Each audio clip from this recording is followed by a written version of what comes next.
Hello, everyone. Before we begin, I would like to thank everyone involved in this debate. Thank you to my pod member Ava, thank you to the opposition team, Angela and Lucas, and thank you guys for your time in hearing this debate. My name is Alyssa Thomas, and I am the Prime Minister for the government side. The resolution for the government is that today's technology is doing more harm than good. The key definitions of the components of this resolution is that today's technology will be defined as modern advancements and applications in technology that are impactful and significant in our contemporary society. This includes digital, medical, industrial, and environmental technology. In our central evaluative claim of the resolution, harm refers to the negative consequences or detrimental impacts, while good refers to positive consequences and beneficial impacts by technology. The government asserts that today's technology is doing more harm than good. Our criteria is if the government proves that today's technology has more disadvantages than advantages, the affirmative wins the debate.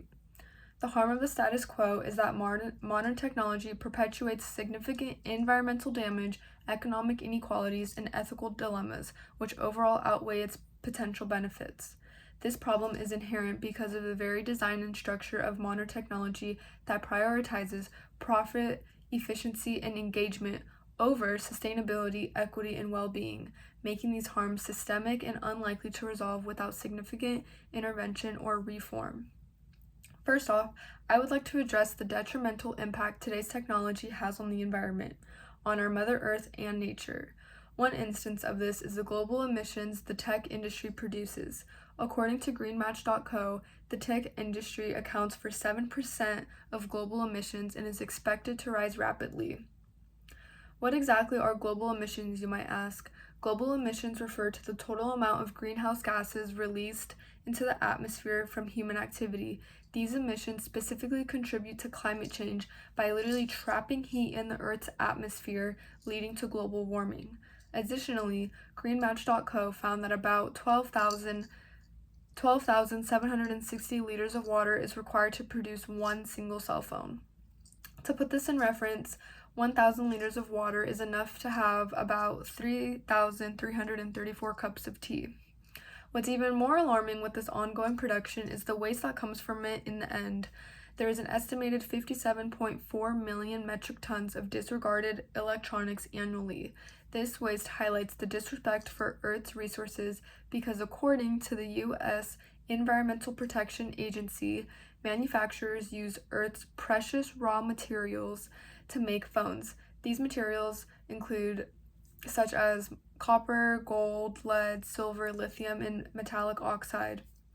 They are extracted from the earth and processed. Smartphones consume natural resources and energy that overall affect our air, land, water, and our plants and animals. The consequences and effects of mass-producing phones cannot be outdone, resolved, or fixed. It can only be reduced over time.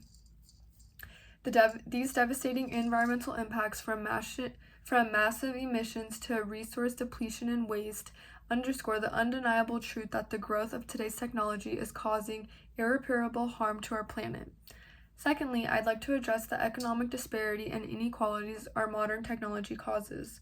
With the growth and development of artificial intelligence, it's normal to wonder what our future will look like, what our current occupations will require, how they may change, and how it might get completely taken over by AI.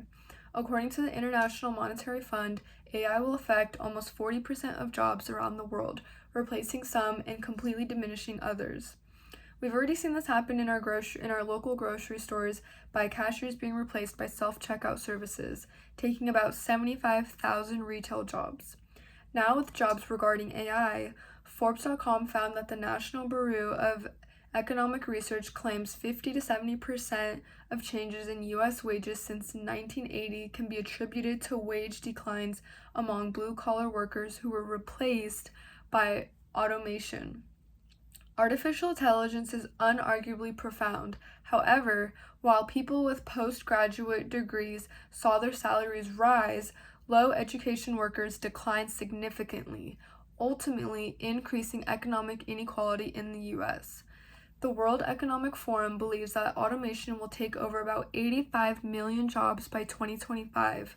Overall, these findings mean that workers in low-income brackets are vulnerable to displacement from AI-driven machines. This heightens our already predominant division between communities. And although AI might seem beneficial for our economy due to its efficiency, effectiveness, and low cost, it puts our entire country into a dystopian state. Even if your job is not directly affected by AI, do you want to live in a world where day-to-day human interaction is taken over by automation and robots? The rapid adoption of AI will only widen the gap between the wealthy and economically disadvantaged, almost encouraging economic inequalities. The responsibility for the inherent problems with today's technology are rooted in both structural and attitudinal factors.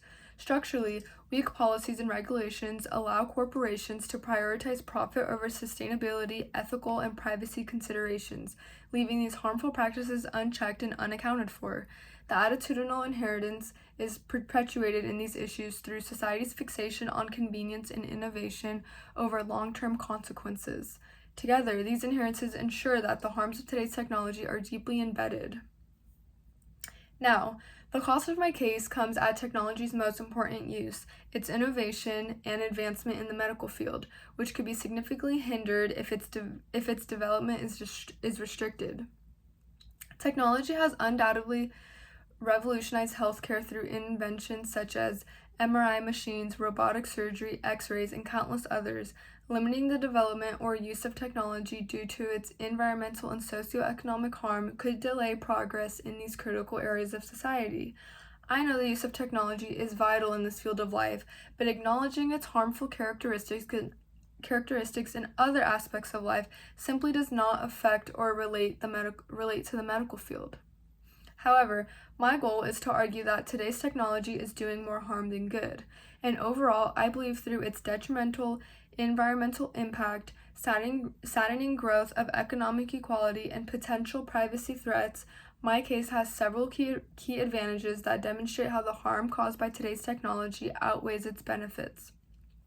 This includes economic protection by addressing the environmental protection by addressing the environmental damage caused by technology, economic equity by focusing on the role of technology in economic inequalities and prompting systemic changes to create more inclusive opportunities, and lastly, privacy and security by recognizing potential privacy threats posed by modern technology, protecting individuals overall. In conclusion, today's technology, while innovative and transformative, is ultimately doing more harm than good. Its devastating environmental impact, deepening of economic inequalities, and growing threats to privacy demonstrate that the harms far outweigh the benefits. As the government, we have shown that these issues are inherent and systemic, making it clear to address and be made aware of the destructive harm of modern technology. For these reasons, we urge you to affirm the resolution and vote for the government side. Today's technology is doing more harm than good, and it's time to acknowledge its profound negative impacts. Thank you for your time and consideration.